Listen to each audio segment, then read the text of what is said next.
Estado social de derecho no debe limitarse a proclamar derechos, sino que tiene que tomar las medidas conducentes para hacerlos efectivos, más aún tratándose de derechos sociales que son de aplicación inmediata. ¿Qué significa esto de garantizar? Bueno, esto implica la obligación del Estado de tomar las medidas necesarias para remover los obstáculos que puedan existir para que los individuos puedan disfrutar de los derechos, sean estos derechos otorgados por ordenamiento interno o sean estos otorgados por tratados internacionales.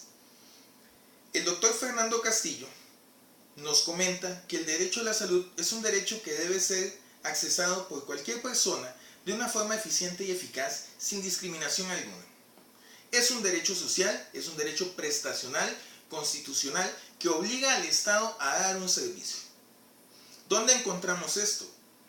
La Constitución da a la Caja Costarricense del Seguro Social la obligación, el deber de brindar la parte asistencial sanitaria o prestacional sanitaria en lo que se refiere al derecho a la salud, que es un concepto mucho más amplio que meramente la atención a la salud en un centro médico. A pesar de que es un derecho que no se encuentra en la normativa en una forma taxativa, nuestra Sala Constitucional lo ha derivado del artículo 21 de la Constitución y por supuesto de otros artículos de tratados internacionales. Ahora bien, ¿qué motiva entonces a las personas, llamémoslas a las personas de a pie, a ir a la Sala Constitucional, a ir a los tribunales contenciosos administrativos a hacer exigible este derecho? Se nos ha olvidado a los servidores públicos el principio de eficiencia y eficacia. Basado en estos principios y tomando en cuenta que el servidor público está para cumplir con el interés público y el interés público se resumirá en lo que la persona que en ese momento está enfrente necesite, siempre y cuando obviamente esté dentro de la normativa, aplicar estos principios nos podría llevar a cumplir con garantizar el derecho. Sin embargo, no es lo que encontramos. Normalmente vamos a encontrar dificultades para acceder al derecho.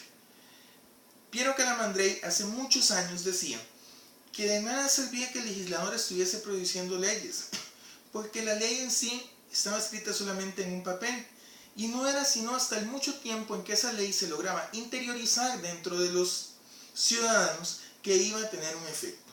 Incluso sentaba a Dante y él decía, ok, la ley existe, pero ¿quién ve que se cumple esta ley?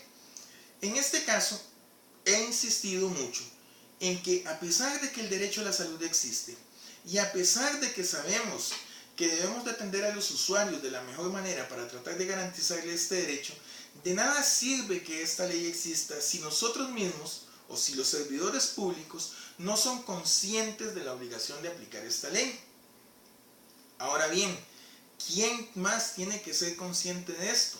Obviamente los mismos usuarios, las personas que hacen exigible este derecho, tienen que ser conscientes de que ese derecho les tiene que ser dado, les tiene que ser otorgado con eficacia, con eficiencia, sin discriminación.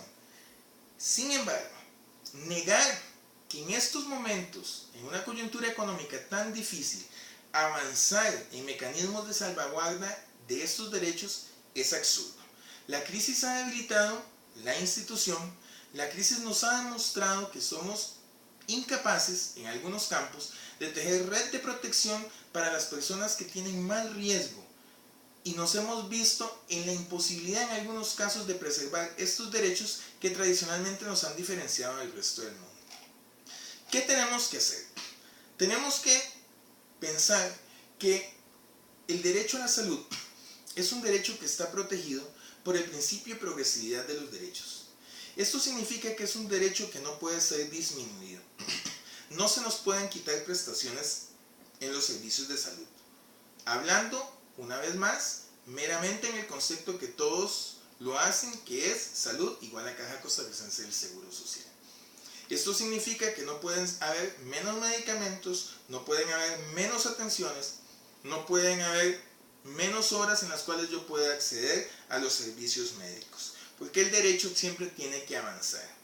Y cuando se pretenda hacer recortes, y citando al Tribunal Constitucional de Portugal, estos recortes, estos arreglos presupuestarios, estos reajustes de recursos, tienen que acomodarse a la Constitución y a la legislación vigente, no la Constitución y la legislación acomodarse a este manejo de recursos tan novedoso que muchas veces se pretende hacer.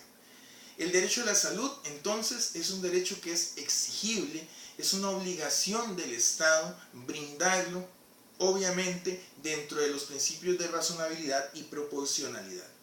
Sin embargo, a pesar de todo, sí es importante concluir con el comentario del licenciado Juan Corbalán de Argentina con respecto al principio de progresividad de los derechos y en especial al derecho a la salud.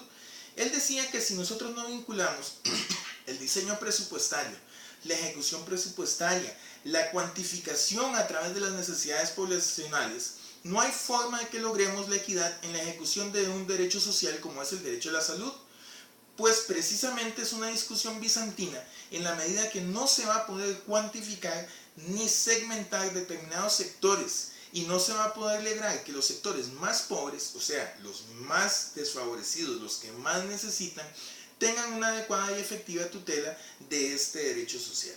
Recordemos entonces que el derecho a la salud es un derecho fundamental, es un derecho que exige una prestación efectiva y eficiente del Estado, tanto en la normativa interna como en la normativa internacional, en lo que son los tratados de derechos humanos que ha firmado nuestro país, y que el hecho de que exista la Sala Constitucional, los tribunales constitucionales o cortes internacionales de derechos humanos no significa que debamos ir ahí a exigir ese derecho. En principio, el que esos derechos existan y que el Estado así lo haga saber, significa que es el mismo Estado el que se va a encargar de que esos derechos sean exigibles y por consiguiente no va a ser necesario llegar a esos estrados judiciales. Cuando se dan los problemas de judicialización de este tipo de derechos, significa que algo no se está haciendo bien. Significa que los servidores públicos, desde el más alto hasta el más pequeño, están olvidando que el servidor público